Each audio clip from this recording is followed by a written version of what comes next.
ඔයාට මේ ලෝකේ වැඩියෙන්ම වටින දේ මොකද්ද? මට නම් සුවඳ හාදු දුනි සතපාලා යහනාවේ මාවා සුවඳ හාදු දුනි සතපාලා යහනාවේ මාවා පින්සාර අයගේ තුරුලේ සනසේ රජුන් පවා ඒ දරුවෙකුගේ පනවැනි උත්තම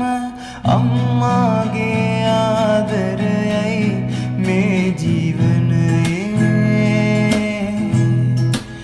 මුළු සංසාරේ මේ ජීවනයේ මුළු සංසාරේ